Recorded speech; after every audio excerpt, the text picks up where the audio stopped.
Well, welcome everyone. We'll go ahead and get started.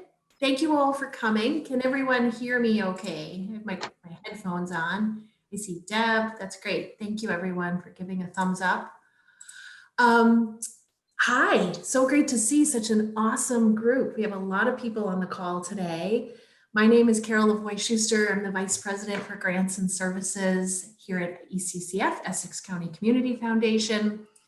These monthly sessions, prior to COVID, actually, we used to do 3 to 4 lunch and learns a year where we would bring busloads of fund holders and donors to different communities to learn about issues. We paused them during COVID because we couldn't gather, of course, and we had a lot of feedback that folks were really yearning to hear directly from the community. So as a pilot, we started doing these monthly beginning in the fall. We have different issues every month, and we bring local insight into work being done here in the county. And they're really designed to not only hear about individual organizations and the leadership, but to have a really rich, unvarnished dialogue about the impacts of COVID and the horizon ahead.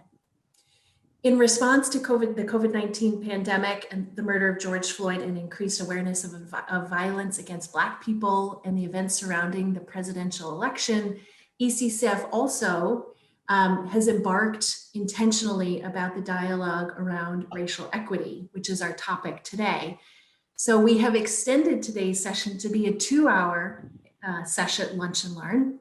And in the first hour, we're going to hear from some leading community members who are really spearheading some amazing work here in Essex County. We'll do that for about a half an hour. And then we'll have a quick Q&A dialogue, 20 minutes or so. And then we're gonna move into ECCF's approach on this work and then close up with a dialogue on that as well, an opportunity for Q&A.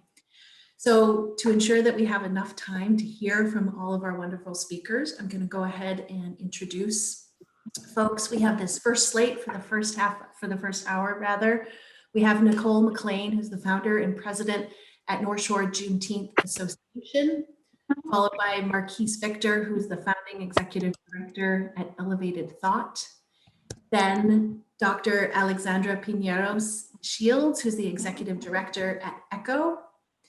And then we'll move into the ECCF portion where we'll lead off with Beth Francis, our wonderful president and CEO here at ECCF. And we'll have an opportunity to hear from Hehershe Busuego, who is our newly appointed director of racial equity. And with that, I'm going to go ahead and turn things over to you, Nicole, who I have made a co-host. Hello, everybody, and good morning. It's so nice to be here. Thank you for inviting me to speak about my organization and some of the things that we've accomplished over the years. I'm going to go ahead and share my my slide deck.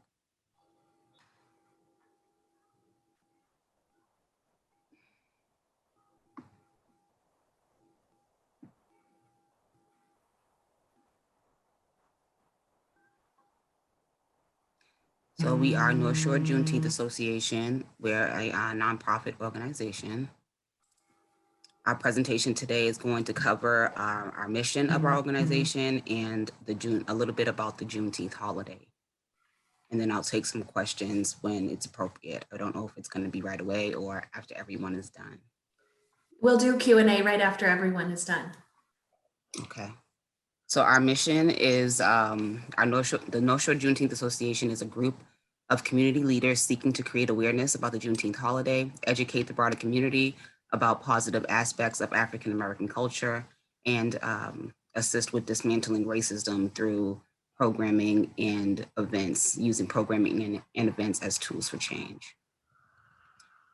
These are some of our members. We have Vice President Adriana Paz, Treasurer Tamara Kenny, Wendy Joseph is our clerk. I'm obviously founder and president, and April Deaver is a senior planning member. So during this slide, I'm going to take some time to speak about some of the things we've done over COVID. 2020 and COVID has highlighted disparities in every area of society. North Shore Juneteenth Association has seen the gaps in education, Some communities some communities continue to educate their children by funding pods and other resources. We watch as the demand for basic necessities such as food, toiletries, and shelter became a top priority for families in our communities. Biases in healthcare were also exposed. North Shore Juneteenth Association partnered with North Shore Labor Council to deliver food to Lynn residents shut in by COVID. We organized protests to demand police reform and were able to get some of our demands met. Body-worn cameras are now used in the Lynn Police Department. The Human Rights Commission is being revitalized. And we have hired our first diversity, equity, and inclusion officer. All of this was a result of collaboration with different community leaders in our community. This progress is a result of conversations with our local government and members of the Lynn Racial Justice Coalition. That's the name of the organization that comprises many different organizations, such as ECCO, Lynn United for Change, New Lynn Coalition, and many more.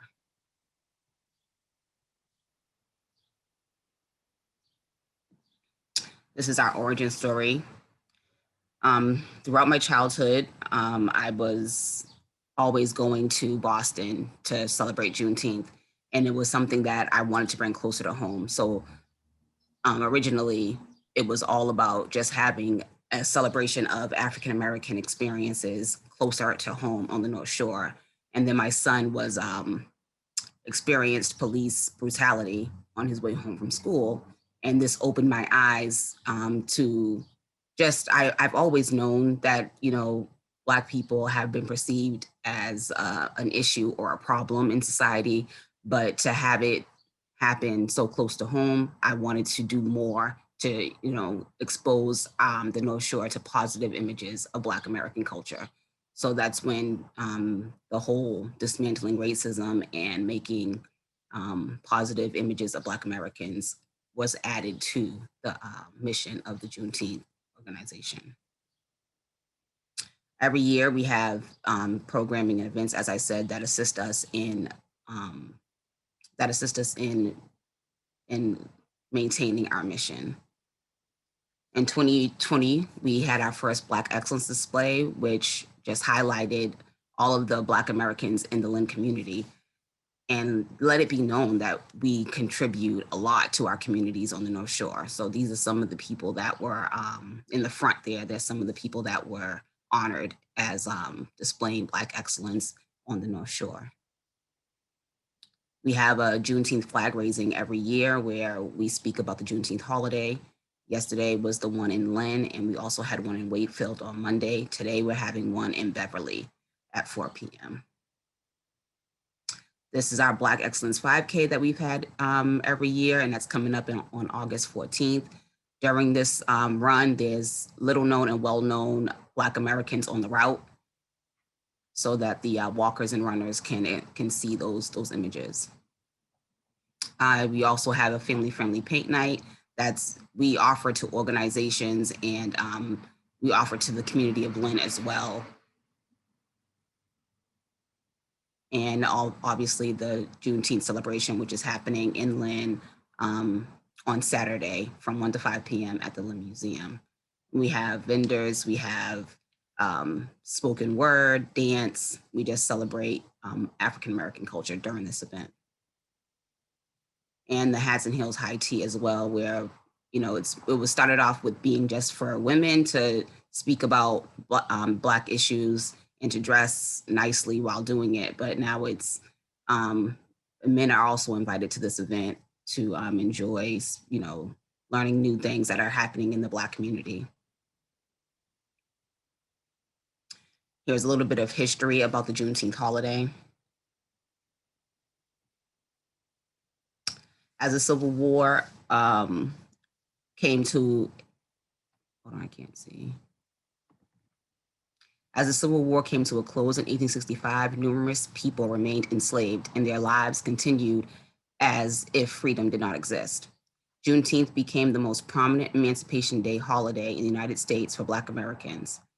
The 1863 Emancipation Proclamation technically freed those slaves, and in December of 1865, ratification of the 13th Amendment enshrined the end of slavery into the Constitution. Instead, Juneteenth marks the moment when emancipation finally reached those in the deepest parts of the former Confederacy. Specifically, Juneteenth commemorates when General Gordon Granger rode into Galveston, Texas on June 19, 1865, and announced General Order Number 3. And this is General Order Number 3. It states, the people of Texas are informed that in accordance with a proclamation from the Executive of the United States, all slaves are free. This involves an absolute equality of personal rights and rights of property between former masters and slaves.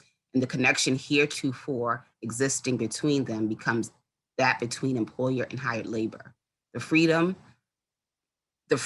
are advised to remain quietly at their present homes and work for wages. They are informed that they will not be allowed to collect at military posts, and they will not be supported in idleness either there or elsewhere. That statement always gets me every time I read the last sentence of it, because it really does speak to the continuation of the struggle for freedom for Black Americans. Juneteenth represents how freedom and justice in the United States has been delayed for Black people. The decades after the end of the Civil War would see a wave of lynching, imprisonment, and Jim Crow laws. What followed was the disproportionate impact of mass incarceration, discriminatory housing policies, and a lack of economic investment.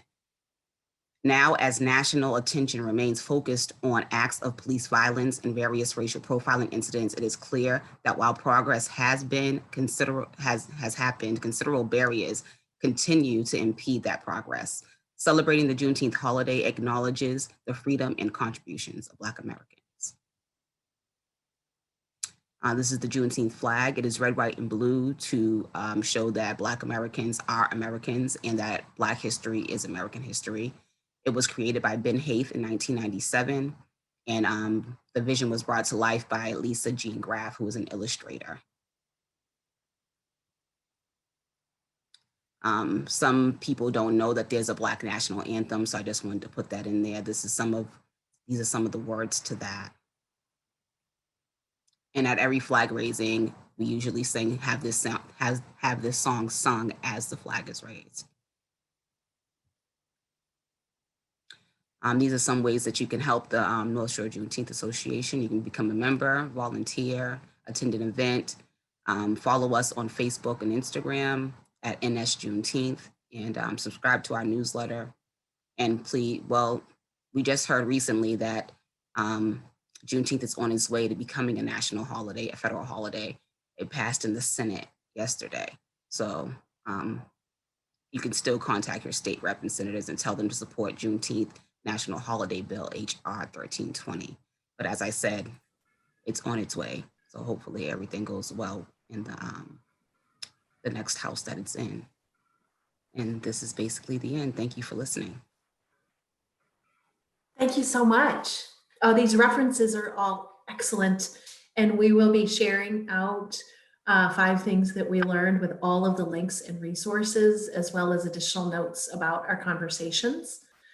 And so we'll be having the conversation around Q&A with all 3 of our presenters in a moment here, but I'm going to go ahead and turn things over to Marquis from Elevated Thought.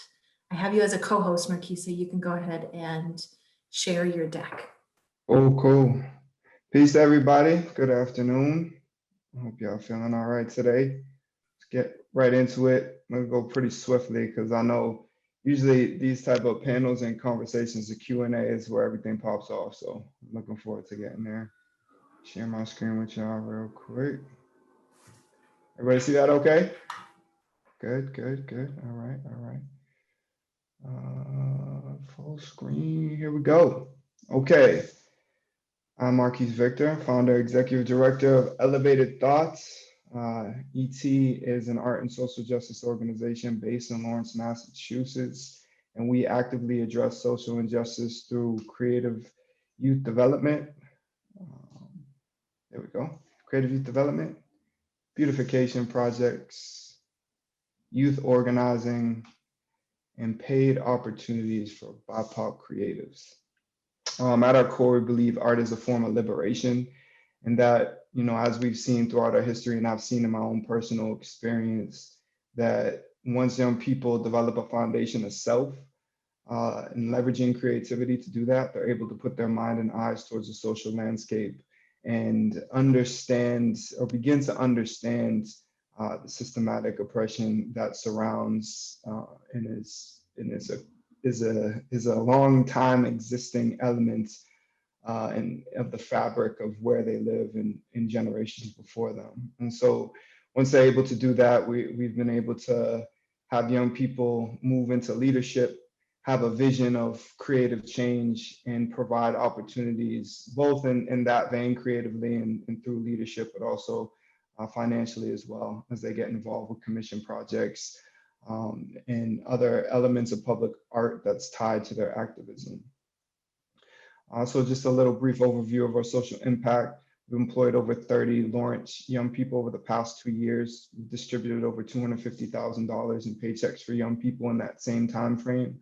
We've provided scholarship support for 10 alumni. We've completed over 60 private and public murals. We ran programs and workshops for over 2,000 youth in Lawrence, and that number exceeds 4,000. We talk about the workshops that we've done around the Commonwealth, New England, and we've even done workshops in Haiti and Puerto Rico. Where we, for a long time, have been one full-time staff member, me. Last June, we brought on Amaryllis, who was our first ever youth leader when she was in high school. She came on last June as program director, and starting July 6th, we're expanding our team to 10 full-time staff and 2 part-time staff. So there's a little look of our growing staff that's going to be starting in a couple weeks. Very excited. So I wanted to leverage this time just to answer a couple prompt questions that was sent out by Megan and company before this, because I think it might provide some ample fodder for the Q&A session. But as an organization, right, we were dramatically hit by the pandemic. We had to shut down our operation in school, after school. We had 8 commissions that were lined up that stopped. We had like 4 site visits from potential funders that couldn't happen. Some of our longtime funders had to divert some of their existing funding dedicated to us to go towards the front lines, rightfully so. So we had to adjust and adapt. Fortunately, after that big hit and, having to cut the job opportunities from a number of our collaborating artists, we were able to leverage that time to take a step back. Fortunately, we had some new funders come in and support us during that time that allowed that space to think about the future of elevated thought, how we're going to adapt to the pandemic. All while I was part of the Social Innovation Forum in Boston that provided some necessary support in consulting and developing the steps needed to achieve those big picture vision items that we had. So, what we noticed as an organization, because we did a lot of reflection internally and through some of our workshops that we had with young people during the pandemic to grapple with just the constant fire, it seems, in all these different areas of life that have existed, right? But some people, for the first time, were starting to get hit by that fire a little bit. While also, it just seemed like the world with the pandemic was like, you humans, man, you got to stop acting like parasites. You got to go in your house for a little bit and like really think about shit. So that's what we did a lot as an organization. And we analyzed our environment. We analyzed the conversations that we were having, but also groups around us that were having, or, national conversations, global conversations. And so one of the first points that I want to acknowledge here is there seems to be a rise in social consciousness. And I put that question mark because I have to be mindful of the trending levels of consciousness that we see, right? And trending means what? That it's not long term, that it can easily fade away, right? Some of you who are into sociology might have heard of the toilet bowl assumption, right? Once issues stop being in the headlines of the news, you know, and people aren't seeing, they're not presented with them on a daily basis, right front and center, and it gets flushed down the toilet, and it gets flushed out of their consciousness. And then for some reason, you know, we get back to just the way we were thinking before. So I think there are conversations being had, right? Like ECCF is an example of this. Y'all weren't having these conversations, you know, a couple of years ago, and having space for this, right? And that's beautiful and that's necessary.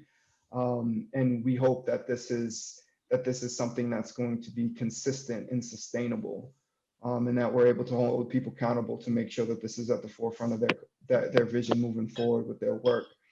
And the second point kind of transitions into that. We've also seen greater respect for social justice work. I can speak as an organization, we've had more interest because we're art and social justice, but that was necessarily not a big interest, as much of an interest before the pandemic. So we're having many more conversations, both on a community scale, and also, you know, across the Commonwealth, around like, what does social justice actually mean? Like, what does social justice work entail? And how can folks who are operating outside of this realm really provide, you know, a contribution that's meaningful? And, you know, the next point, increased divisiveness and fundamentalism. We've seen a lot of that, as we all can attest to. And I think this comes with the discomfort that change evokes. It's not easy for us to change. You know, we get stuck in our ways. We think we know a lot of things, when in reality, as humans, we know very little, but we don't really think about that too much. And instead of listening and inviting conversations that provide space for people to comfortably share their views, their varying viewpoints, and not necessarily convert to another view, but just honestly and earnestly listen to other people. We've seen less of that and more just rah-rah bickering on all different sides of the spectrum, and people kind of leaning into their beliefs even more, rather than coming to the table and really trying to understand the varying viewpoints, that, especially when we're talking about progressive change, what that really means. We've also seen a hesitancy to move on from broken systems as the pandemic that still exists. We can look at the globe and see this isn't gone, but it, you know, especially in a place like Massachusetts, where we're essentially back to as closely back to normal as people have been hoping for. We're seeing people go right back to systems that weren't working in the past, and kind of forgetting, you know, the conversations and the changes that were happening during the pandemic. And, you know, that's for our vantage point, for our work, and also just the way we perceive the needs for social change. That's not going to fly. And the last point in this slide is, we have seen during the pandemic and, you know, the racial reckoning, youth power as essential for definitive progress. So protest, activism, you know, even political campaigns at this point is being so much dictated by young people and their power. And I think it's been a beautiful thing. And it's also created or made clear a longstanding belief that we've had, that people are scared of young people. That's why they try to limit them and repress them as much as possible. And just thinking about opportunities that have emerged from the pandemic, from us as an organization, and also through my personal experience, you know, putting perspective into practice. Like many of you, I hope, if you weren't dramatically impacted by the pandemic, which some of you may have been, whether it was your own health or the health of those that you love, or economics, or whatever it has been, there's a lot of perspective that comes through challenges and adversity, and people of color know this all too well, because for the most part, their life is embedded in adversity and challenges. but putting perspective into practice, like for me, being at home with my family, my wife and my daughter, every single day, and having to put work second, where you don't even realize how much work either is on the same plane as your family, or even takes precedence, because even like, let me get this done so then I can spend time with my family, and it becomes excessive. And before, regardless of what type of work you're doing, you're on the hamster wheel and you're just going and going and going. So as an organization, for us, especially with new hires, we're hiring people with just a different mindset and a different outlook on work and what that looks like, and making sure time to grow as a human is embedded into the workflow. And also, thwarting complacency, respecting historical maladies. Humans have a really hard time I think this transcends my personal opinion, but we can go through the history books and just see that as a species, we're not great about learning from history. And, even as we're moving on to some solutions and some changes, we can't let complacency sit in these difficult conversations. Activity and actions need to persist. And the last piece is reimagine, not reform. You hear a lot of this language, and we need to reform. We need to reform this. We need to reform that. For us as an organization, especially what we're closely tied to is education. We don't want to see reforms. We want to see a reimagination. We want to see things broken down. I know that could be a little bit dramatic, and we need to start slow, but reforming systems that are inherently made to oppress and to limit the flourishing of individuals is not one that needs to be around. We need to start to reimagine how these systems and institutions look. And that goes back to the main point in how we operate as an organization, heart and human focus. Heart is this abstract notion, some people connect it to the soul and, get into like metaphysical realm and all that, but I won't go there right now.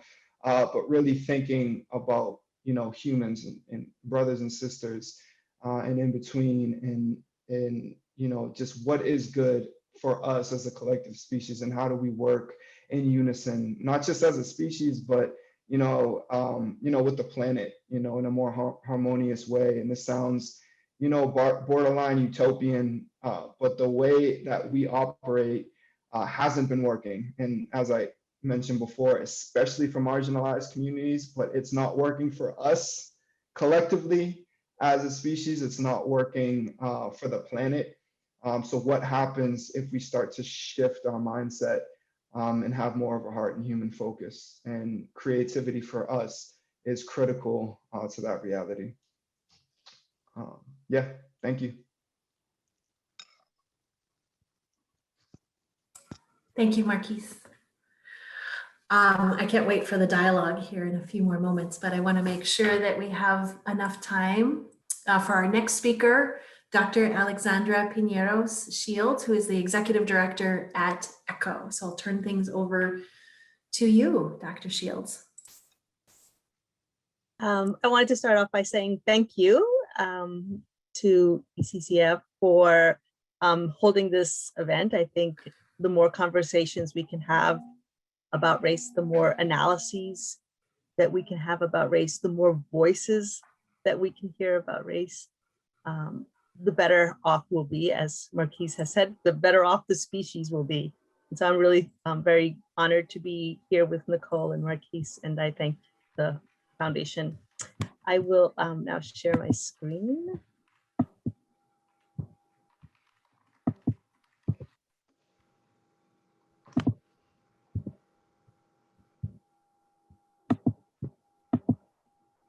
Okay. So in the summer of 1968, my parents went to the US Embassy in Madrid, Spain, to get a visa, tourist visa or business visa, because my father, who's an artist, or who was an artist, he passed in January, had been invited to exhibit at the Smithsonian. And as they were talking to the consular officer, he said, "Oh, wow, you're a great artist," because he had brought my mother brought his portfolio, and would you like a green card? And my parents looked at each other and they smiled and they shrugged their shoulders and said, sure, why not?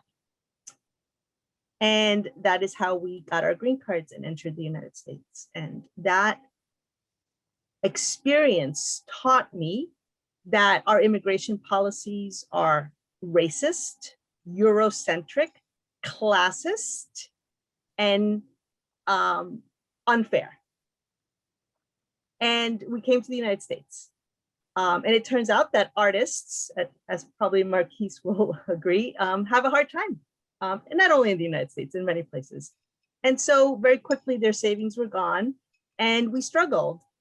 Twice we were on the verge of homelessness if it had not been for the welcoming generosity of an immigrant family from Colombia and an Irish American family in Brooklyn, we would have been homeless. And so those two experiences, on the one hand, privilege, and on the other hand, oppression and economic exploitation, have formed why I do this work and who I am. And here I am holding Blanca in front of ICE headquarters. She is one of many people that ECCO has saved from deportation. So I wanted to start off with a metaphor that helps explain how we do our work at ECCO.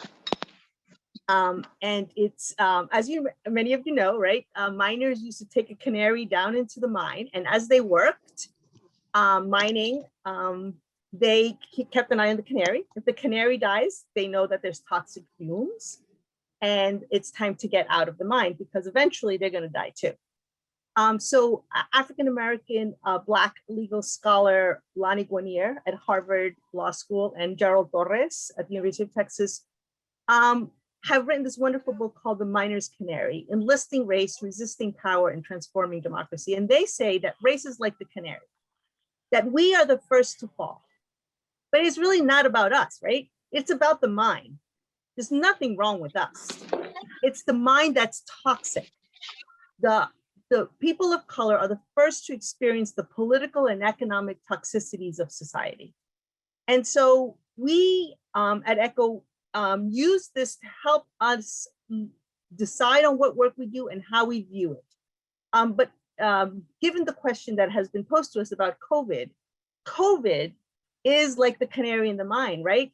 It has exposed, as Nicole and Marquis has said, the inequalities that existed. So I think that this metaphor is especially good right now with COVID, but it is a reminder that really there's nothing, you don't have to fix us. There's nothing wrong with the canary. We don't need to put a gas mask on the canary. We need to fix the mind, which is, I think, one of the last things that Marquis has said, right? It's not working for people of color, the systems aren't working, but it's not working for the species. So I wanted to present, in the time I have, 4 operating principles. We at ECCO, we have 6, but I have time for 4. So the first one I've just explained, that race is a diagnostic tool. And so we have been working on racial justice for the past, we are celebrating our 40th anniversary for 40 years. But in August of 2014, Michael Brown was murdered in Ferguson. And from that day, we started to work on addressing police brutality, racial profiling in the city of Lynn. And here you have a picture at Zion Baptist Church with the pastor, the head pastor, Reverend Kirk, and the former pastor of Beth Viola, Reverend Viola. And in the middle is the former police chief, Coppinger, who is now our sheriff, the sheriff of Essex County. And we engaged in a 2-year process, which ended in ECCO doing an implicit bias training. It took us 2 years because it was really hard work to get into the police department. But in the end, we were able to train all Coppinger and all of his command staff in implicit bias. And I really loved what Nicole said of how COVID has created the opportunity for groups to come together. I think because it has revealed such inequality, it has also forced us to work together. So the slides I just showed you, ECCO was really leading the charge kind of by ourselves. We felt a little alone, but now we have Juneteenth working. We've created a coalition in Lynn, the racial, which Nicole has mentioned, the Racial Justice Coalition.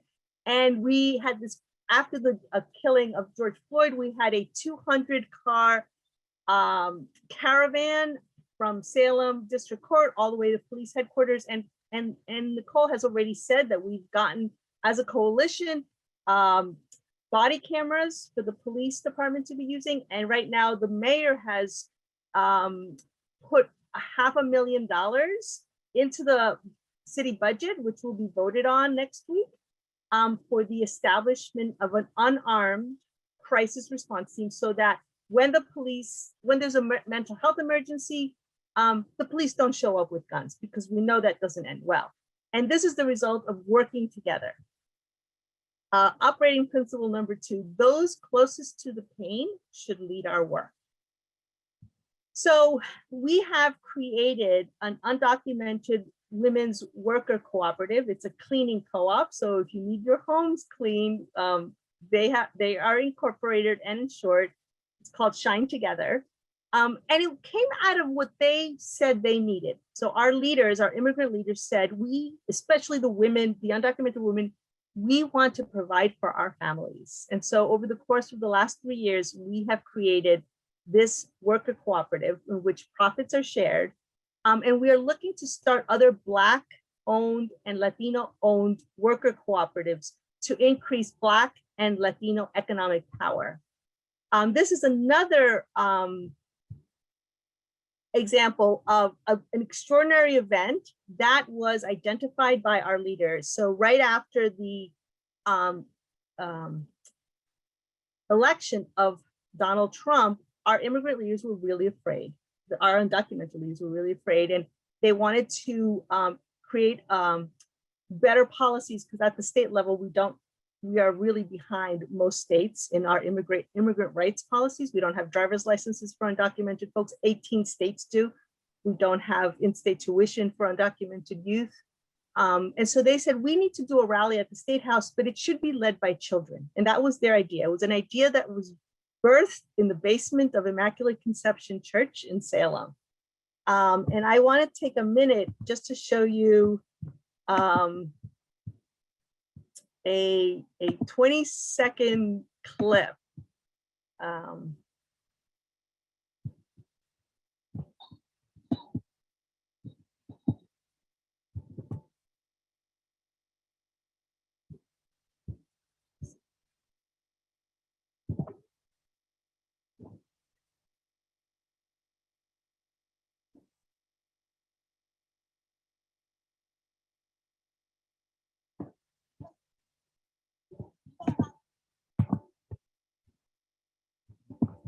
So that, is it showing well? Does everybody see the slideshow? Yep, okay. So we had over 250 children. And I think this is again to Nicole's point. It was ECCO's idea, ECCO leaders' ideas, but we organized 30 other congregations across the state to be a part of the event. And so in the end, like, nobody knew it was ECCO, but that's not the point. The point is to build a social movement, not to, we're not a business. We're not about pushing our brand. And as part of the 200 children, we delivered letters from high school students in Lynn who were immigrants to DeLeo. And we also had 36 clergy do a sit-in. This is the door to Governor Baker's, because Governor Baker has stopped a lot of the legislation that we're interested in. And so they sat all day blocking the entrance to his office and preaching. And they can preach for long periods of time. Operating principle number 3 is about democratic decision-making and democratic power. We believe it creates ownership, and it creates innovation. And here you have our board president, the Reverend Dr. Andre Bennett testifying at the State House with other clergy standing, ECCO clergy standing, the Reverend Bernadette Hickman Maynard, Rabbi Margie, Reverend Annie Belmer, all Lynn clergy and ECCO clergy testifying. And we do so very often. Tomorrow there's a hearing on driver's licenses for undocumented folks. Operating principle number 4, our power and liberation are unleashed in democracy. Unleashed in democracy. And sorry, or unleashed in community, also in democracy. And so we work as a community, an interfaith community. Here, again, another idea that came from our leaders when after 7 children died in immigrant detention centers in the country, one of our artist members created a coffin, a child-sized coffin with the pictures of the 7 children who had passed. And this is in front of the JFK Federal Building in Boston, which is where the immigration court is. And we had Black clergy, Latino clergy, Christian clergy, Jewish clergy, Muslim clergy, all coming together to do a ritual of a funeral ritual for the children. And then we walked 76 miles over 6 days, carrying this coffin from there to the detention center in Dover, New Hampshire.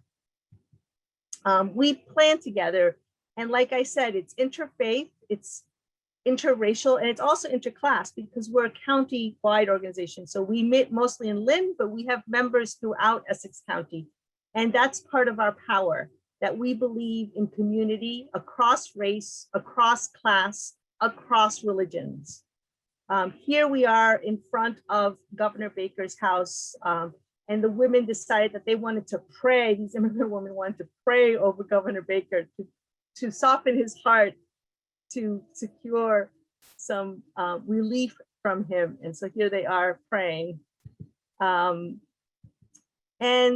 I just would end with saying that we care about these big policies, but we also are dedicated to helping individuals like Blanca preventing her deportation, but also our work to help Sean Ellis, who was wrongly convicted of murder and served 21 years in prison for a murder he did not commit, and now he is out. But we've organized also to get people out of in prison and to address criminal justice issues as well. So I guess I'll just end with reiterating that COVID has allowed us to see the mine and not focus on the canary. And it has also inspired groups like ours to work together. Thank you. Thank you. Thank you, all 3 of the speakers. I'd love to open up the conversation for some questions. We have a large group today, so I'm going to do my best to do a first come, first serve. And we're just gonna all 3 organizations are gonna collaborate on Q&A. If folks can also put questions into the chat, Megan and I will monitor those and lift those up. So I'm gonna go ahead and open things up for questions. I'm sure we have lots of questions. And this is for any individual organization, a person, or the long term, looking at the horizon. I just want to say real quick, Reverend Nicole, thank you so much for your work. It's much appreciated. Thank you so much. And thank you for your work as well, Marquis. You're doing an awesome job. As is ECCO. Agreed. No. Yes, go ahead, Michael. I'm going to start with a softball, hopefully, question. But there's this theme of increasing awareness with each of these groups, and they're doing it in different ways and sometimes mutually combined ways. What is the thing that each of you would say you need to be more successful and to increase your mission?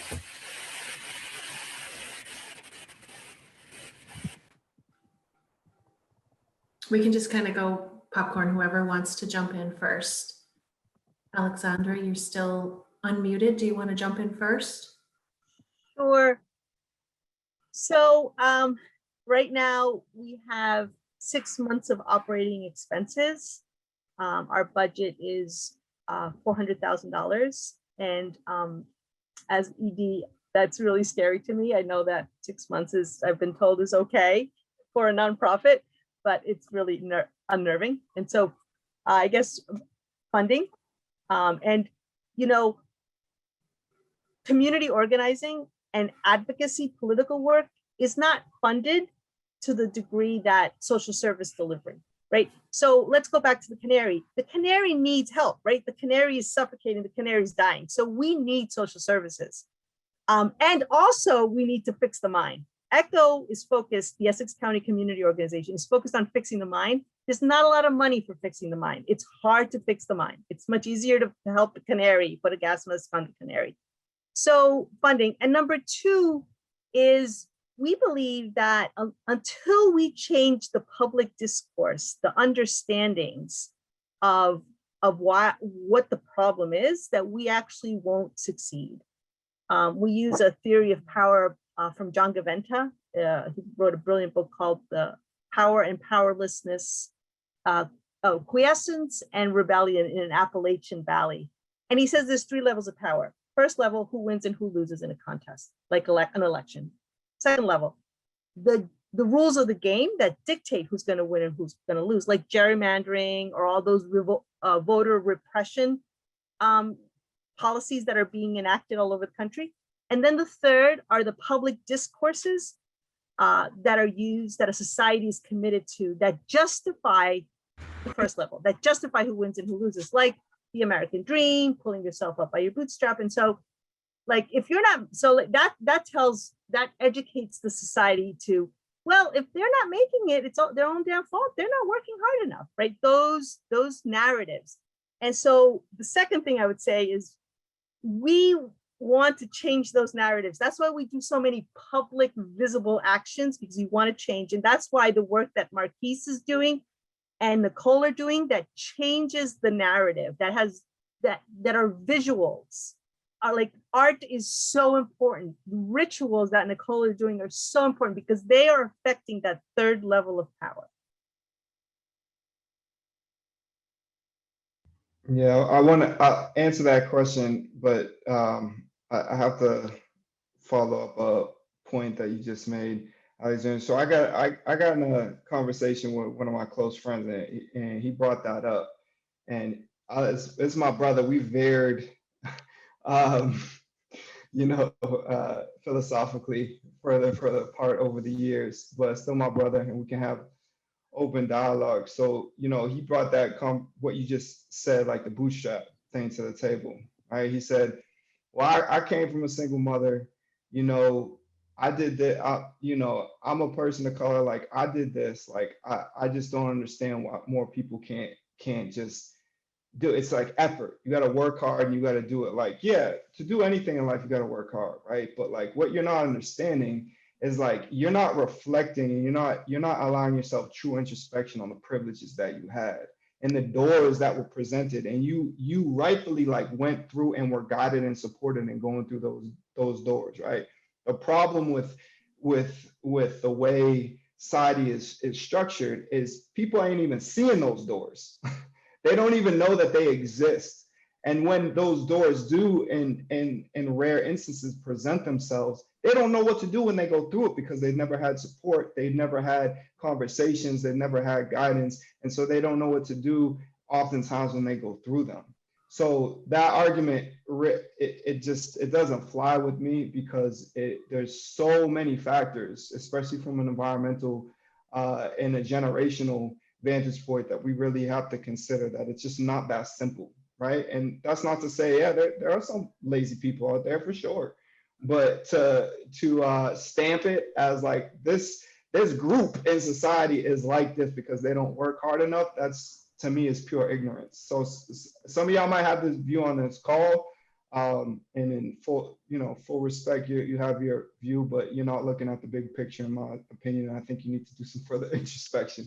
And then to answer the question about what do you need, I think it's simple. It's like grassroots organization, we rarely ever have capacity. That's why we got a little boost in funding, and I'm like dropping it all on people, on human capital, so we can sink our teeth in the work, and we can, because I fully believe the type of people that we're bringing on, we're going to see that return on investment with the amount of work and the strength of our work that we're going to be able to do moving forward. But that's rare. Like to go from 2 to 10 full-time staff, and I say that to people, they look at me like I'm crazy. But you know, so often in the grassroots world, and you've got to do it, we got to work hard, we got to do a lot of different things, but we're overburdened with the amount of responsibilities that we have, especially of leaders of color. We don't have those initial connections to the philanthropic circles that, you know, being in the room, it's hard to be in the room when I got to pick up kids to go to program, facilitate program, drop them home, talk to the parents, got to order supplies, got to write grants, and we got to do a lot. Fortunately, I don't have to do that anymore, but that's not the case for a lot of organizations that I'm in close communications with that are led by people of color, especially. It's tough work, it's necessary work, and people get burnt out. So capacity, no matter how much their heart and their focus is in the work, people get burnt out. We're human, and you can lose the sense of passion and mission when you are just overwhelmed by the amount of things that you have to do. So capacity and getting support to expand our operation is absolutely essential for this work. Nicole, do you Yeah. want to make sure you answer? Okay, great. Go ahead. Yeah, to piggyback off of what Marquis was saying, definitely volunteers and, you know, human interaction is much needed. But I feel like at this time, we have an opportunity to create a better life for all our residents in Essex County and beyond by continuing to deal with the disparities that have come to the forefront. Returning to normal should not be our desire. We should desire and demand progress in all areas of society for all people, with an emphasis on people of color. We can do this by having discussions such as this. So continuing these discussions is much needed. I feel like we should continue having these discussions, to speak to Michael's question, as far as what is needed. And we should be seeking out organizations such as ECCF to reach back and invest in these small organizations like they're doing now. You know what I mean? ECCF went out of their way to find these Black and brown organizations and to make sure that they were putting them out there in front of people and making sure people know about our mission. And that's very valuable. I feel like more of that needs to be done as well, as far as, you know, what we need. We need people to know what we do, and to then, you know, like Alexandra was saying, provide us with funding, provide us with support as far as our infrastructure goes. I mean, I feel like a lot of our organizations could use some mentorship as far as, you know, because we're new, we're babies in this, and I feel like we could really use more knowledge as to, you know, how an organization should be presenting itself and what it should be doing, taxes, things like that. You know what I mean? Like a lot of our organizations are just, like Marquis said, run by one person, and everything administratively isn't always happening as it should. So just really support in every aspect, financially, you know, marketing and putting us out there and making sure that, you know, our organizations are seen as important as others as well. You know what I mean? Things like this is what's happening today is speaks to that question, Michael. So thank you for asking. Thank you. Thanks, Nicole. I think I see Deb Frazee. Go ahead and ask your question. Yeah. Oh, thank you. And thank you all for your presentations. Nicole, I was curious about the flag raising. Who is sponsoring them in the communities? Are you getting any? I know things at municipal levels can get very political. Is there any pushback? Are you getting warm receptions? And also, who are your funders? Well, far as the flag raisins, we sent out letters to different different communities at the beginning of 2021, probably in January. We sent out some just a letter saying, this is what we're doing, this is what we hope to expand the awareness of this holiday. Would your city or town want to participate in this? Everyone that got back to us was very receptive, and it was very, like, it was a warm welcoming. Some just didn't respond. So the ones that did respond, we were happy to, help them out and, start that process with them. And we did charge a small fee for bringing the flag raisings, because we weren't able to, get funding, like the funding that we wanted to buy the flags and to, have the singers and the poets go to each town. We weren't able to get that funding. So we had to charge the towns in order to have these flag raisings. So they were receptive to that as well. No one mind paying for their flag raising event. And that's how we've been able to expand into 7 different communities this year. Last year we had it just in Salem and Lynn, and this year we've had them in, Wakefield, Marblehead, Everett, Beverly, Hamilton, Wyndham, and they all haven't happened yet, but they are on the horizon. And we've have gotten grants from King Boston this year, and also we've gotten granted some funds from Ethos, which is a cannabis business in our community in Lynn. I think it's a new cannabis business, but they were able to give us some funds as well. And the community actually holds a lot of fundraisers for us, like just residents in Lynn will do like a Facebook fundraiser, or they'll just, businesses in Lynn as well will do things in their restaurant business to help us with funding as well. So it's all community, and we're supported by the community mostly.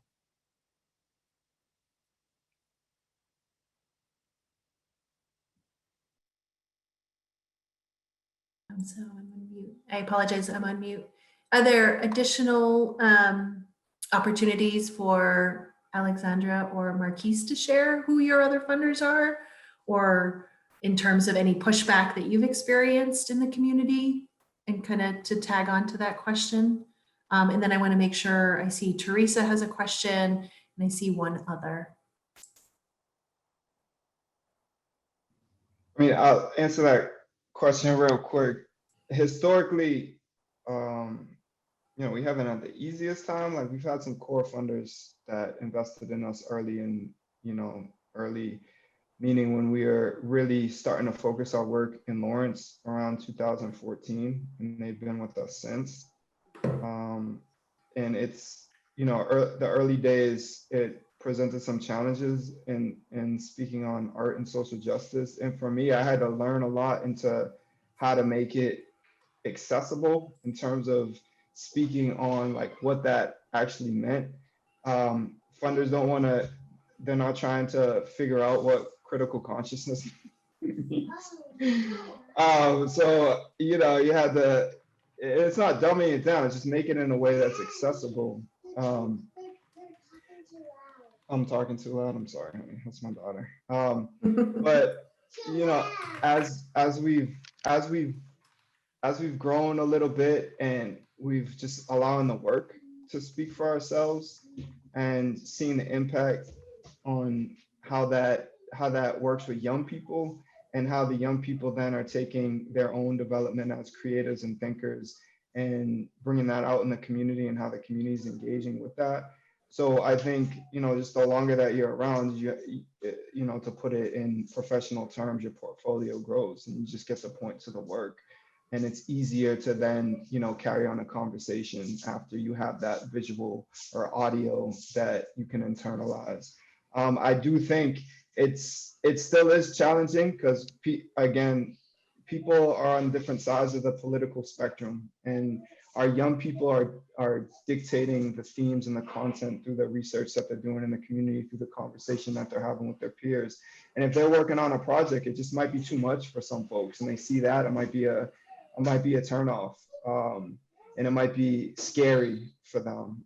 But that's one thing with us, is that we know how to adapt, and we're not necessarily the rah-rah organization, but we won't compromise our mission just for funds. And I've had to take some early losses with that, just not doing a project, not doing a mural because it reeked of gentrification or whatever it is, to honor our mission and our young people. And I think, like I mentioned in my presentation, there's this rise in social consciousness. So it seems, but I also had a conversation with some other executive directors and organizations in Boston, and the theme of the conversation was how much of that was just guilt giving. Like, folks, all right, so I'm feeling the heat right now, let's give some money. I feel better about myself. And because guilt giving is not sustainable, because like I said, once it gets flushed down the toilet and it's not in their face or in their community as often, are they still going to be willing to fund us? So yeah.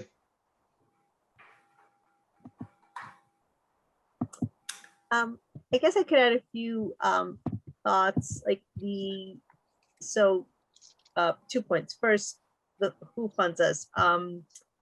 We have been funded for many years by the Miller Foundation, who believes very strongly in community organizing, the Episcopal City Mission Foundation, the Catholic Campaign for Human Development, Haight Market People's Fund, and Greater Boston Immigrant Defense Fund. And recently, we've been really, really privileged and thrilled to have ongoing support from ECCF. So thank you again. The Blue Cross Blue Shield of Massachusetts has recently funded us, as well as the Fish Foundation. And then my second point is just a quick story. We used to be funded by the Laney Zachem Fund, and we'll apply for it again. They were in transition, and so anyway, we'll apply again. But as part of, many foundations do wonderful grantee support and development, as Nicole was saying before. It's really important to us. Like, I have a lot of strength in a number of things, but fiscal management is not one of them. And so over the last 5-6 years that I've been the ED, I've learned a lot.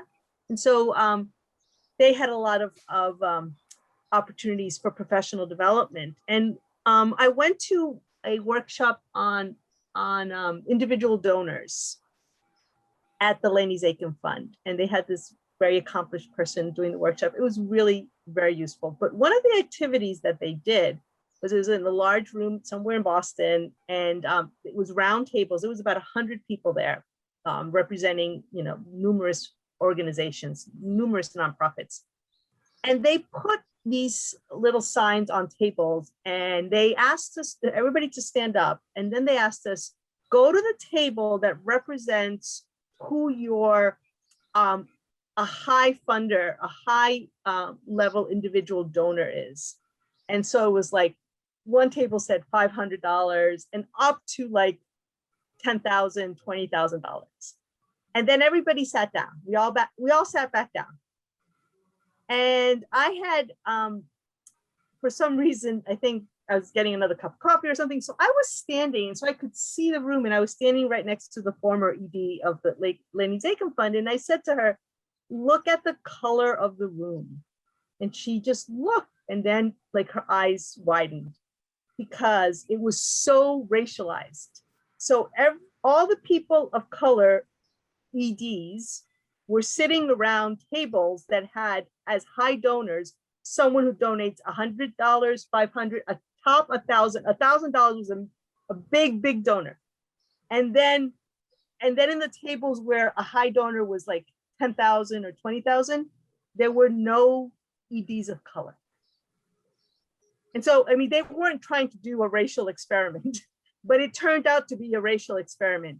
And it turns out I wrote a proposal that did not get funded, arguing that this particular foundation should fund women of color led nonprofits.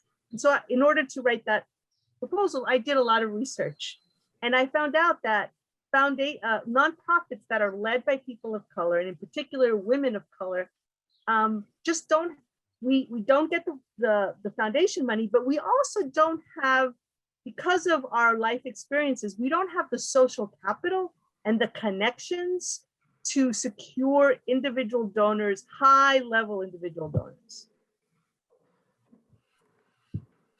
Thank you. Thanks for that point. I'll also share. Highlight something. Can I Oh, just go say ahead. one more thing? Because I Yep. want to just mention the Mass Cultural Council and Lynn Cultural Council, as well as funding opportunities for the North Shore Juneteenth Association. They actually have been helping us over the years as well. Thank you. I'll share as an additional resource. Yesterday, I helped to lead a session. There's a group of us across the state of sort of program officers at foundations across the state. We did a session on capacity building focused on equity yesterday. I think a bunch of us were here, and it was a wonderful session with a lot of really rich resources, not only for institutional funders, but those of us who are here in the space that might have donor advised funds. So I'll be happy to share that as a resource. There's a lot of amazing work on the capacity building conversation, which has been brought up a number of times here as well. So I'll make sure that that's shared in the resources. We have time for one more question. Teresa Ellis, if you could go ahead and lift up your question, and then we're going to move into the ECCF portion. And if you have additional questions that you want to share, please share them in the chat. And Megan and I will make sure to make the connection with our presenters here today. So go ahead, Teresa. Thanks, Carol. And thanks, Carol and Beth and the team at ECCF for doing this. It's been really wonderful. My question for the presenters today. So I work as a philanthropic advisor with those very wealthy families that you're talking about, Alexandra. And what you talk about rings so true. And one of the things I'd be interested to hear you each talk about are a bright spot that you've seen that's helped move a person who seemed unmovable forward into understanding why your work is so important. Because I think, Alexandra, as I listen to you in particular, hearing you tell the stories about your work, I find are the ways that we get the families that we serve to move forward and to understand how important the issues that you are working on are, and how they are, as you said, sort of the canary in the coal mine. So I'm always really interested in hearing what people have to lift up as stories that are illustrative of things that are those moments of not reform, but reimagining that you were talking about, Marquis, that really show what's possible, right? Like if we stop looking through the lens we've always been looking through, but through a different lens, like what could we do? What's possible? What could be a community that looks really different than what it is right now? I can go real quick. I think what's been critical for us is getting people in our space and in our city, like just being there. There's only so much that, you know, a strategic growth plan, even though it might look good and in a conversation over Zoom can do. And I think for us, at least, we've experienced some funders that, you know, in the past, they heard it, you know, they saw the visuals on the site, but they didn't get it until they came and they met the crew, they met some of the young people, they saw in person some of the projects, and then it clicked, and then they understood it. You know, I get it now, I get it, it makes sense. So I think that's critical, and also just contextualizing the work even more, because they're coming to the community where, you know, we've had some funders, especially recent ones, that they never even set foot in Lawrence, you know? So what happens if these folks come see the work in person, but they also get to spend some time in the community and just better understand it? So I think that's critical.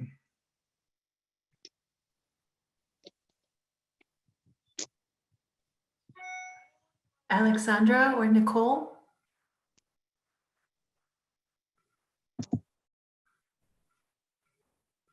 So Nicole, do you want to go or? Oh no, you can go ahead. Feel free. Okay.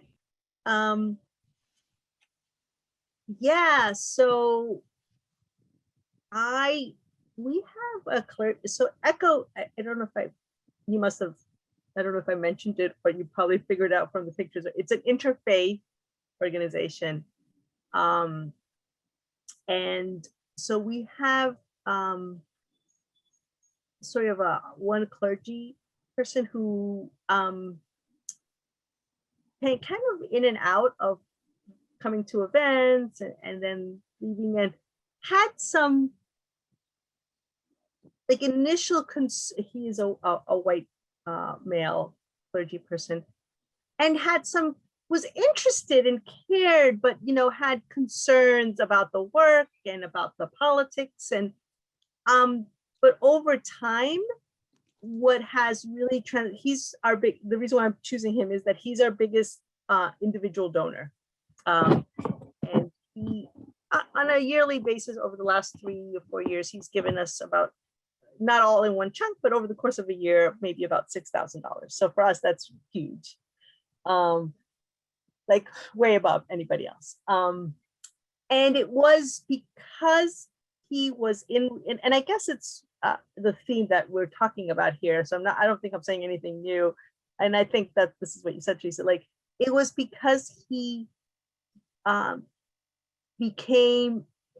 started hearing the stories, but then he became involved and he met the people we were talking about, right? So he's in relationship, for example, with Blanca, who you saw a picture of, who's one of over the course of the last year, we prevented 7 deportations. Every year, it's between 5 and 10 deportations that the deportation defense is very labor intensive. It's a lot of work to prevent a deportation. So the numbers are not huge, but you can imagine that's 7 lives, right? It's really powerful.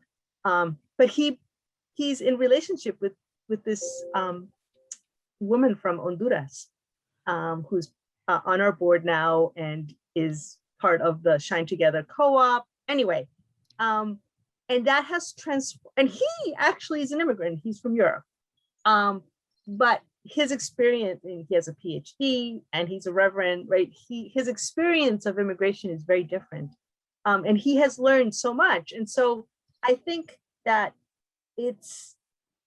and not all individual donors are going to get that involved, but I think you're right. It's like the real stories of people. And so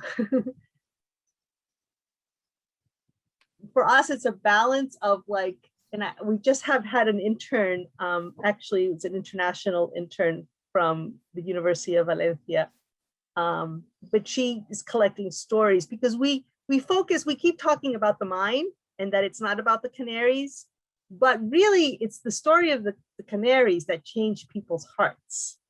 And so we can't like just not talk about the canaries. So it's this like balancing act of, yes, people are moved by individual stories, but we actually want to change the mine. And so the canary is a warning, just like it was for miners when they were doing coal mining in Pennsylvania, right? At the beginning of the 20th century, like it's a warning sign. So anyway. Thank you. Nicole, do you want to wrap up with a last comment and reflection to Teresa's question, and then we can move into the ECCF portion, if that would be okay? Yeah, definitely. I think that what Alexandria was touching on about changing hearts and minds really spoke to me, because that's really what we're trying to do at North Shore Juneteenth Association, is really like just open the minds to people on the North Shore about who Black people are and what we represent. Like when my son came home with all that debris on him, like this is like that personal story that I shared about how he was experienced police brutality at 16 years old, just really should open all of our eyes, like things that happen to Black Americans daily and what we have to face daily should really, and despite having to face all those things, we've still contributed much to the fabric of this country, despite all of that we've gone through. And I feel like just to have to continue to deal with these types of situations and go through these types of struggles is just, it speaks to the hearts and minds of America, really. And it speaks to the change that needs to happen in the hearts and minds of people. And I think that that just really stuck with me, Alexandra. And I just wanted to share that for my my closing comments. Thank you. I mean, I wish we had 5 hours to be together. So I just want to say how much we acknowledge and appreciate all three of our presenters' work and the opportunity to have the beginning of a dialogue. And we hope that this is just the beginning of one of many, many conversations, again, to lift up the conversation to all of you that are here. So we will be sharing out the recording. We will also share out the things that we're learning. And at this point, we're going to turn things over to Beth at ECCF, who's going to segue us into ECCF's the evolution of our racial equity strategy. Thanks, Carol.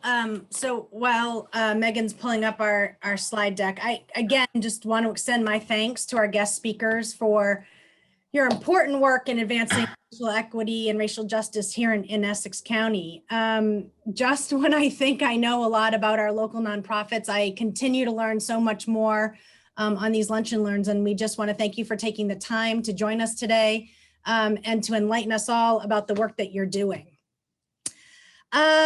So I guess, can you advance the slide for me, Megan? Thank you. So, as with so many organizations that have been grappling with their work, the murder of George Floyd provided certainly a catalyst for ECCF to explore ways in which we might want to advance racial equity here in Essex County. The increased awareness of violence against Black people and the clear data about the disproportionate impacts of COVID-19 on our communities of color has really sparked more intentional dialogue here at the Community Foundation and has served as an important learning about racial inequities across the county and across the country, really, and here in the county. Our journey formally began with a statement on the murder of George Floyd, and we began our own individual learning journey and discussing how our organization could become a more inclusive organization. And really, to the point of what we've been discussing, what's our role as a community foundation to advance this work? An internal working group on our board, some of which are on our call today, and staff leaders were formed in August. We met over the course of the next several months to produce a draft strategy that guides our approach to this work today.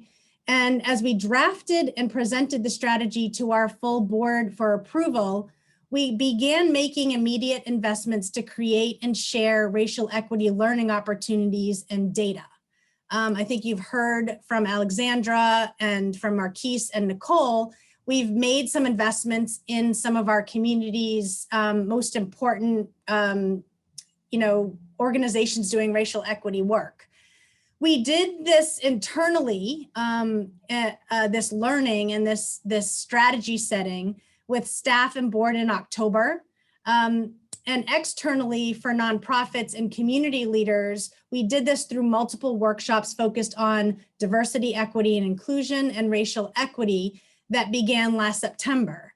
And in February, we launched a new page on our impactessexcounty.org website designed to aggregate racial equity indicators so that we could understand race and racial inequities that exist here in our part of the country.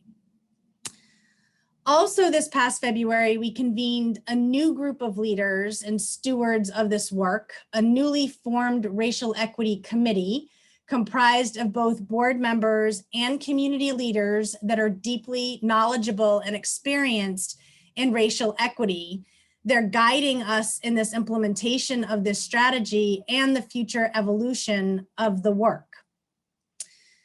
And in March, we convened a group of funders.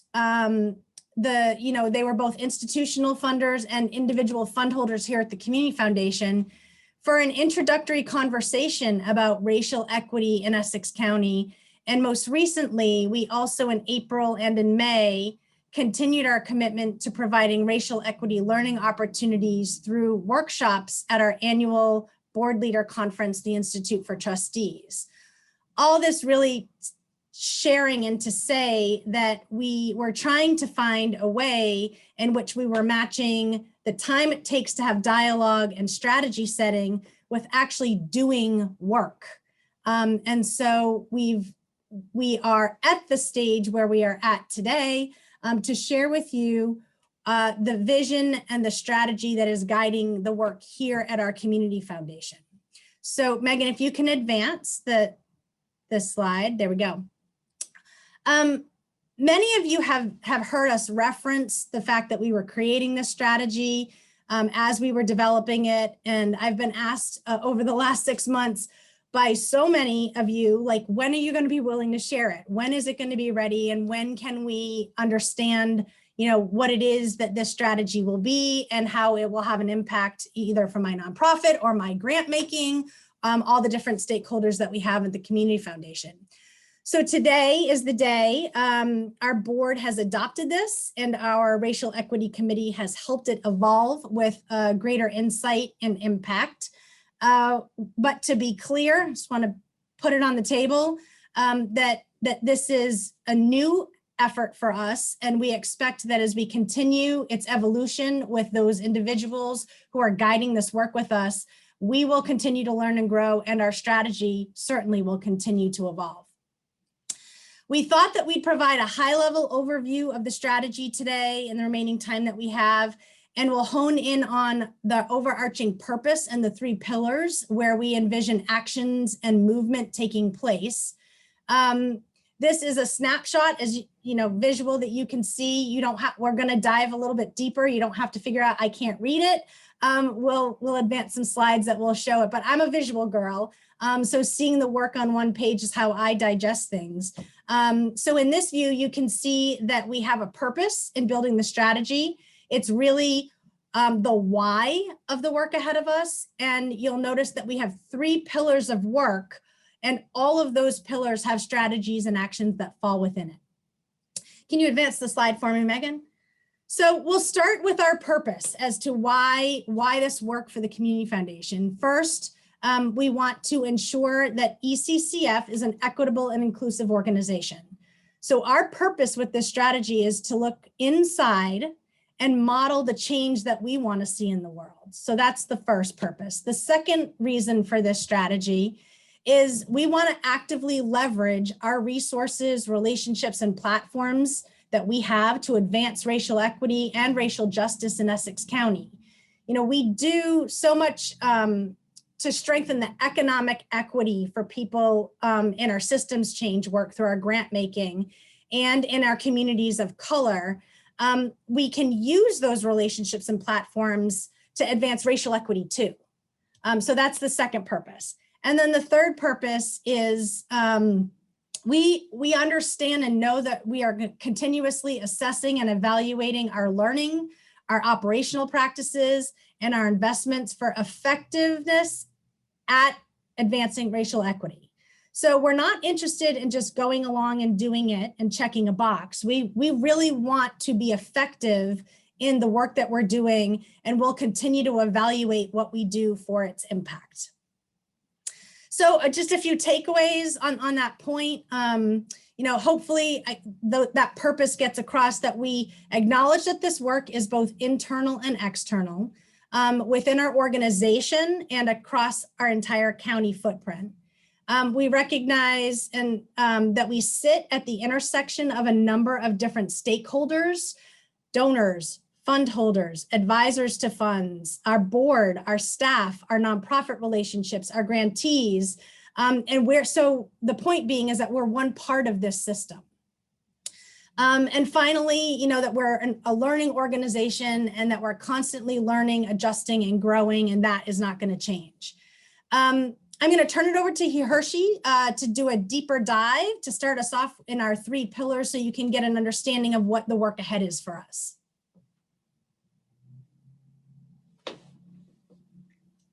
Thanks, Beth, and thanks, Megan.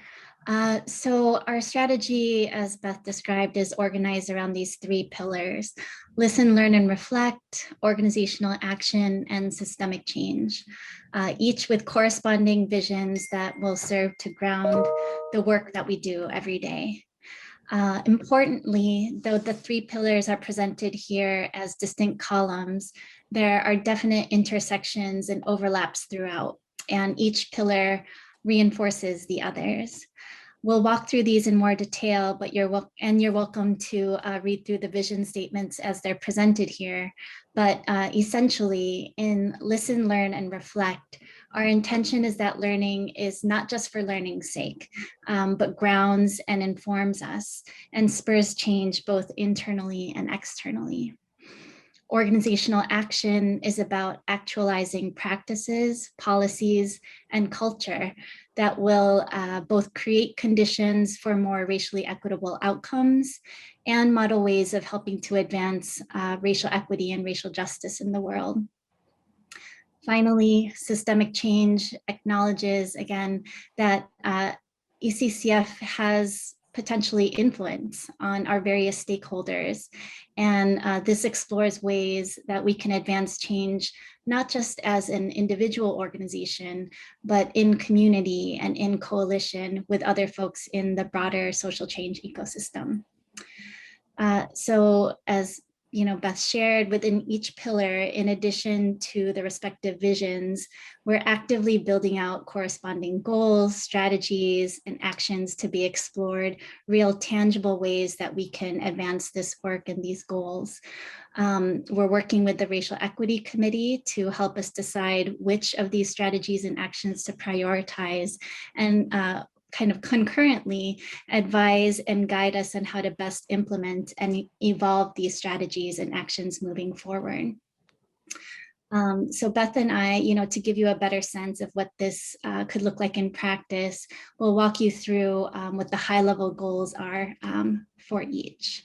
So Megan, if you wouldn't mind, thank you. So first, again, we have listen, learn, and reflect. These goals are really about building a stronger understanding organizationally for why racial inequities exist, why we need to center racial equity and racial justice in our work, and how we can go about doing so. So as Beth walked through our journey with you at the top of the call, she shared a number of ways that we've begun to work on goal 1, having ongoing dialogue about race and racism. So there was the staff board learning session, the 21-day challenge, and there's more to come on that front. Goal 2 is about building our capacity to advance racial equity and work effectively across difference. So these are real skills and competencies that we need to invest in if we're serious about advancing racial equity and racial justice and actually being effective contributors to social change. Goal 3 is about learning about the unique ways that community foundations can contribute to and be partners in this work. And goal 4 is about really getting to know fellow nonprofits and organizations working to advance racial equity and racial justice, especially in Essex County. Clearly a few of which you've heard from today. It's about building these relationships, acknowledging the deep expertise and experience that already exists in our communities, and exploring ways that we can best support. Next slide. I think that's me. So in organizational action, in this area, we're really looking at a number of goals that helps us assess our principles, practices, and policies and understand where change can happen to create a more equitable, inclusive foundation here at ECCF. We have a series of strategies under goal 1 about defining our core values for the organization and our workplace. We're about to begin this work with staff and board as we revitalize our strategic plan this summer. We also have a number of actions underneath this goal, second goal, to help recruit and support diverse staff, board, and volunteer leaders within our organization. How do we improve our hiring and engagement practices for staff positions as we grow, our volunteer base as well, at all levels, not just our board, but in all of the committees and other work that we do, in a more effective and inclusive way? That's the question. We have strategies that will help us answer those questions. There are a number of strategies that will help ECCF look at our programmatic work, be it our systems change initiatives, our grant making and our discretionary funds, and even our nonprofit support work that we do for capacity building.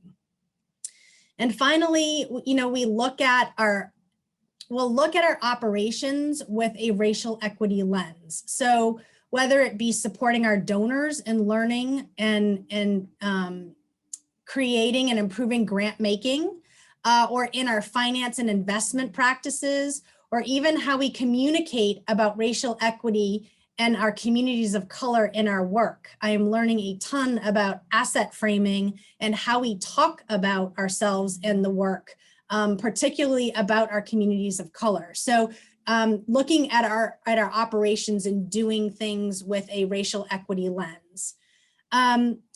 As we've learned, as we continue to learn, I guess, we intend to evaluate ourselves and make changes where and when opportunities present themselves.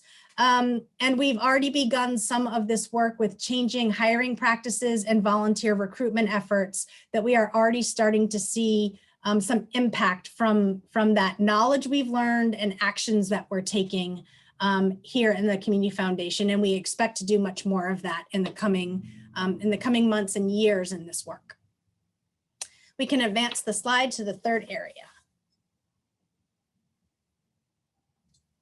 Thanks. So finally, we have systemic change.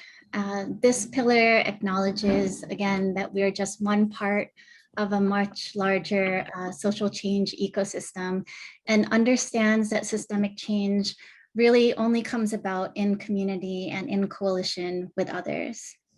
So goal 1 is about connecting with folks like you on this call, sharing what we're learning, what we're up to, and what we're thinking about. It's about creating learning opportunities like the ones mentioned at the top of the call, and also about lifting up great work being done by partners across the county. Again, great work like the efforts highlighted by our 3 speakers today. Goal 2 is about advocacy and public policy. Again, as our speakers described in different ways today, we know that some of the greatest impact for our communities actually comes about through community organizing, advocacy, and policy change. As Alexandra lifted up, it's part of putting appropriate attention and resources towards changing the mind versus the canary. It's about convening, research, communications, getting people out, and very much working in partnership. Finally, goal 3 is about directing more resources, more investment towards racial equity and racial justice. And as you've heard today, importantly, towards our communities and leaders of color. We see this both through our discretionary grant making, as well as through supporting our family of charitable funds. So again, many of you on this call. There are a number of strategies we're exploring here, and we welcome you to reach out to talk with us to see how we can partner and support you on this. And with that, I'll hand things back over to Beth. Thanks, Hehershe. That's the framework of our plan. It is in 3 key areas that we hope to have impact in. And as I guess what you can expect from us in the coming months and how you can engage with us. There are so many of you on the call today that are either in our family of charitable funds, our volunteers for our organization, our donors. you are some of our key stakeholders, and because you're closest to our organization, really you make up our organization, we wanted to be sure that we shared this strategy with you and our ongoing commitment to this work, so that we were very clear about the importance of this. So as we continue to execute on this work, we also want to be sure to share a few things that you can expect from us in the coming months, ways which you can engage with us on our journey as an organization and a stakeholder in the work with us. So first, you can expect a revitalized ECCF strategic plan that further incorporates racial equity and justice in our work. For those of you who have been paying attention, we are 2/3 of the way through our 3-year strategic plan.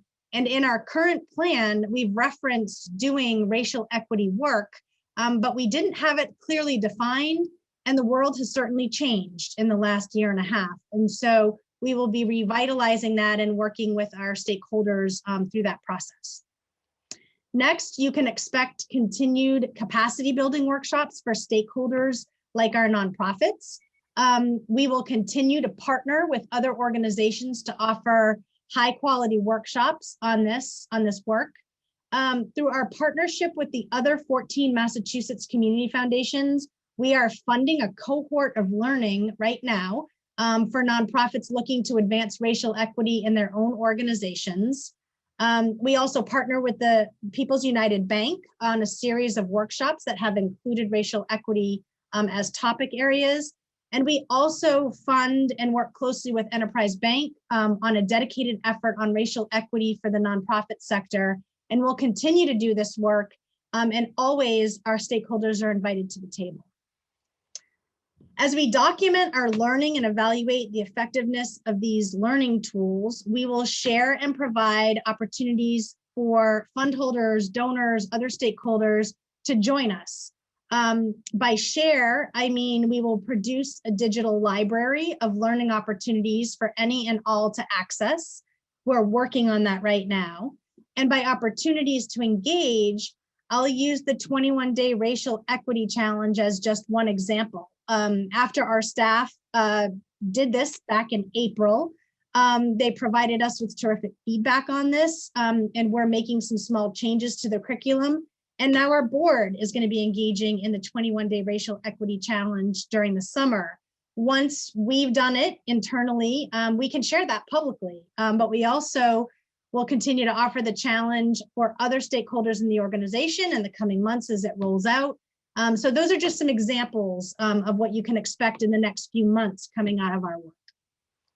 You can also expect us to share the work of nonprofits and provide a deeper dive into the role that we in philanthropy have to advance this work. So for fundholders and volunteers, as we learn about improved ways to think about racial equity and grant making, we'll share ideas and we'll hope to inspire some action from all of you. If you're a private foundation or funder, and there's many on the call today, as we learn about organizations like today advancing this work, we want to lift up their voices and share giving opportunities that strengthen their work. So that was an example of what today is about, and we will do more of it. You can expect periodic communications from us about our evolving work. This is not an initiative of the foundation.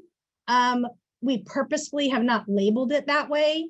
We see this work as ongoing and evolving as we learn and change.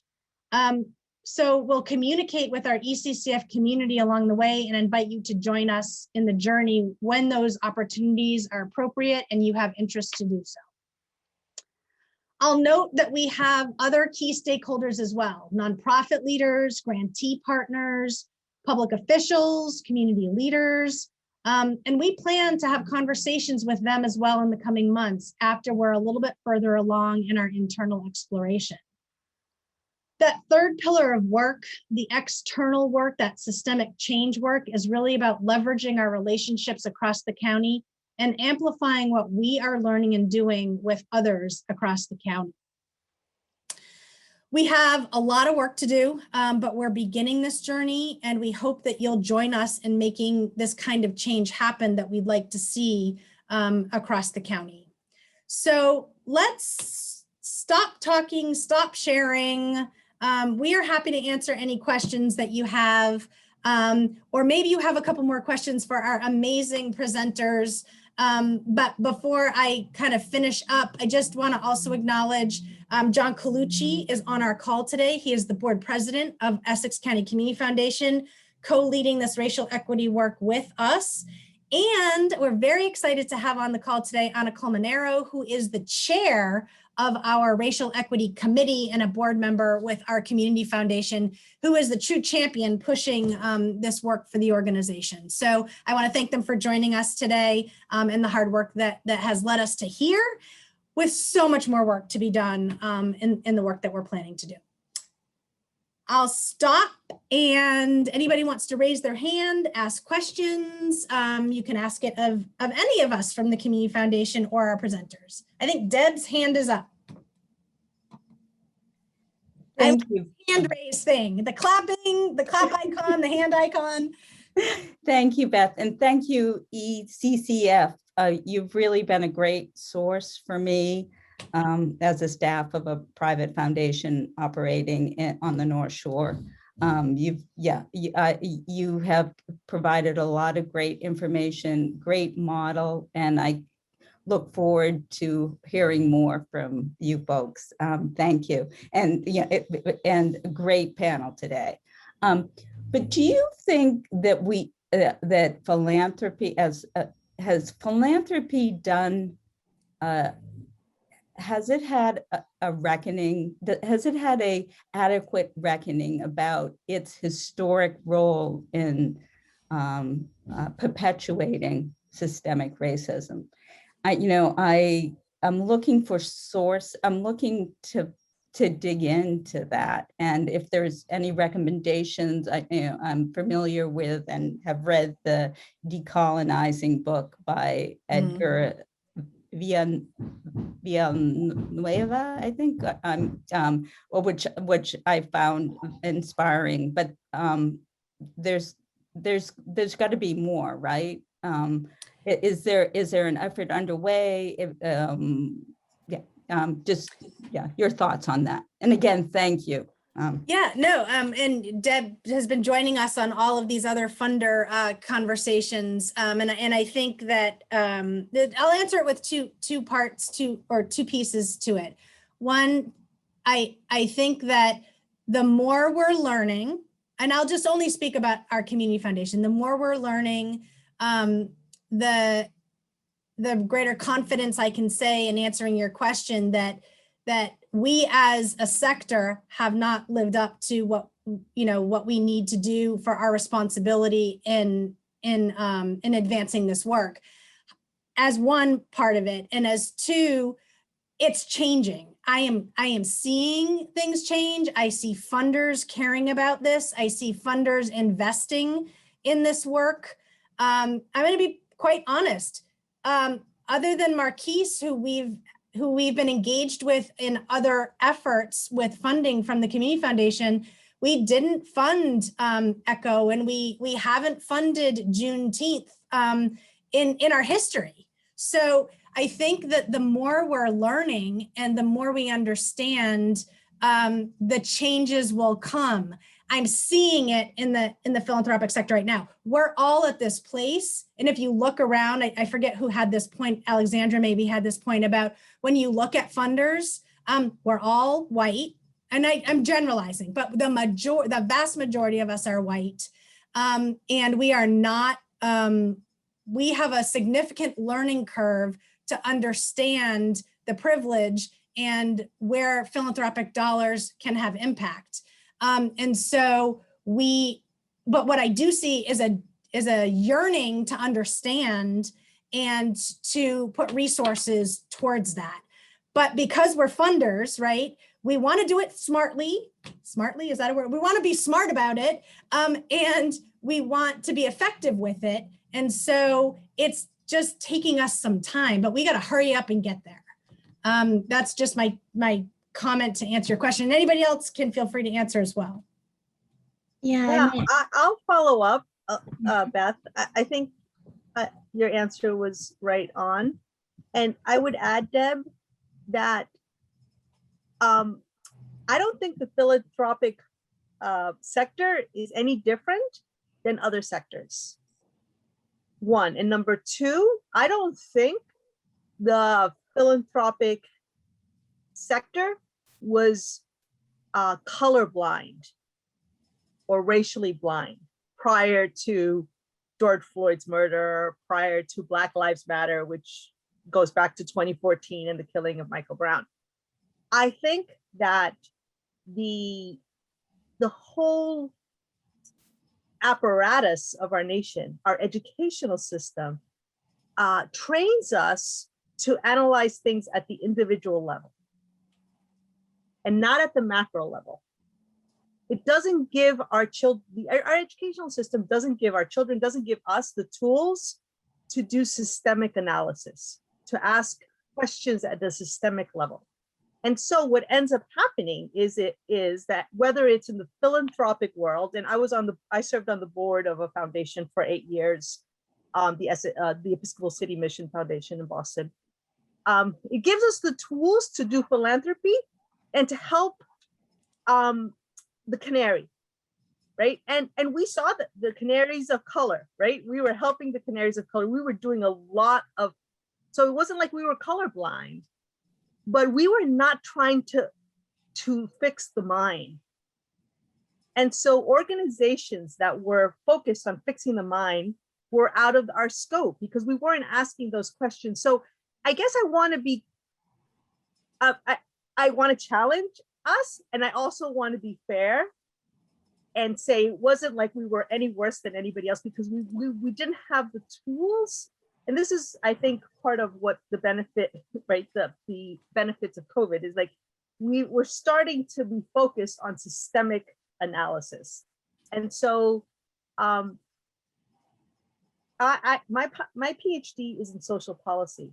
And if you look at the history of social policy, if you look at social policies in this nation, they're almost without exception, our social policies are about fixing the canary and not fixing the mind. It's much harder. It's much harder. So whether it's the policy world, the world of government, the world of legislation, or the world of philanthropy, it's much easier and it's much more visible to the canary is much more visible. The anguish of the canary is much more visible. And so I'm glad that ECCF is like turned in. I love everything that was presented by Beth and Hehershe. It's really exciting to me to see this. And also, I would like to say in a very short period of time, Hehershe, so like congratulations and kudos to all of you. But yeah, so Deb, you're right. It has done harm, but not any more harm than anybody in any other sector. And if I can add on to that as well, yes, about the systems and thinking about like what are some of the true root causes underlying any of the social issues that we care about, especially when put into the context of this country, it is structural racism and the ways that it shows up in our institutions, our policies, our practices, our culture. So that's one. In terms of talking about, philanthropy itself, perhaps as a field having a reckoning or a social awakening. Yeah, I mean, DEI has been a trend for a while. I think obviously things have accelerated, at great cost over the last year and a half. But I think, in addition to this ongoing conversation around race and racism in our country, thinking about it with the lens of philanthropy. How is the field of philanthropy kind of part of that, influenced by that, and to some extent complicit in that, right? So I do think there is some level of, if folks are interested in this, kind of interrogating our place as folks who are in working for or adjacent to philanthropy, and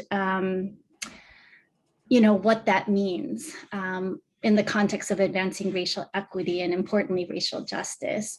And as we have those conversations, as we do more interrogation of, again, culture, practices, policies, even the history of how philanthropy came to be, even just in the US context, once we have that knowledge, what do we do differently going forward so that we are advancing, the world I hope we all want to see. Thanks, Hehershe. Dan. Thanks. I just had a couple of thoughts that you've given to me that I'm feeling moved to share. One is, I like words, and I'm reminded that philanthropy, I think, comes from two Greek words meaning lovers of mankind. And I suspect, I don't have full knowledge, but I remember seeing illustrations of how much a percentage of philanthropy went to largely white institutions. I just think it'd be interesting to think about philanthropy and giving in terms of a proportionality at the very least, like what percentage of our population is non-white, and therefore how much of our contributions ought to go to that portion of mankind. And I don't mean to divide us up. I just mean to think about the word for a second. Mm-hmm. The other thought that occurred to me that I'm grateful for the speakers, grateful for this session, grateful for the work you're doing, is the notion, Dr. Piñeros, I can't see your last name, is it Shields? I'm remembering that. So I love your image of the canary in the coal mine. And one of the things I struggle with is we need to fix the mine. And quickly my mind goes to sort of, sort of national legislation. But one of the things that I've been taught by ECCF and thinking about the small amount of work I've done in Lawrence is this idea of these sort of ring cities around Boston. My sense is that Boston sees a fair amount of philanthropy, and that the ring cities of Lawrence and Lynn and Brockton and New Bedford, and I'm forgetting one other, Lowell, excuse me, that's sort of the big five that I think of, that if we work on the mines and the portions of the mines in each of those places, then we fix the mine. And so when I hear fix the mine, I think sort of massive, dizzying scale of, I guess I have to get organized or sort of write my congressman. And I know what you're reminding me is that so much of this happens in little places. We have to think about fixing the mine, but I think we almost want to fix it one portion of the wall at a time. And I'm just saying that out loud because that was a piece you helped me with. So thank you. Thank you for sharing that. You prompted me to do an action item after about putting some data up on our impactessexcounty.org data website around philanthropy's percentage of giving. So we'll dig that up and we'll find that and share that as well. All important points. I think what our strategy is our responsibility and our small part of the work. And if we continue, we're big believers in systems change work. You hear us talk about it all the time. I mean, there is no bigger system to strengthen than to create an anti-racist Essex County. And so we're working on ourselves and then looking to amplify that out in the community as well. I think we might have time for one more question. You guys are awesome sticking with us for 2 full hours. Anyone else?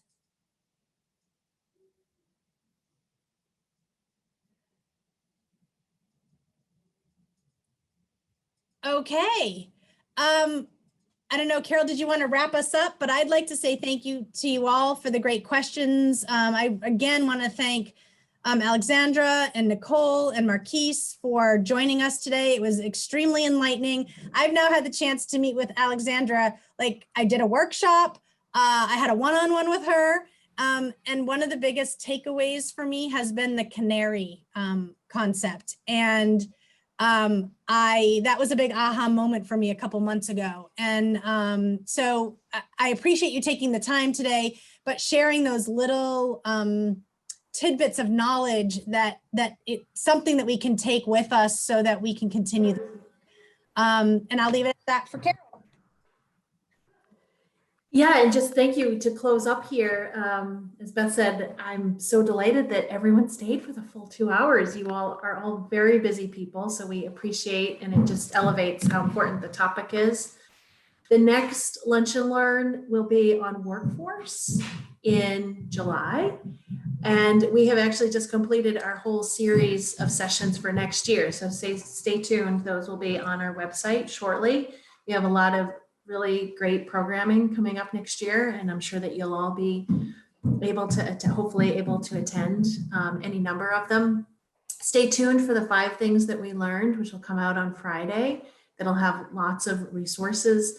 And just continue to reach out and stay connected for any additional resources or connections. We'll share all the contact information of all these wonderful organizations. And just lastly, a huge thank you to, I know Marquis had to hop off, a huge thank you to all the organizations and speakers here today for your ongoing work. Thank you.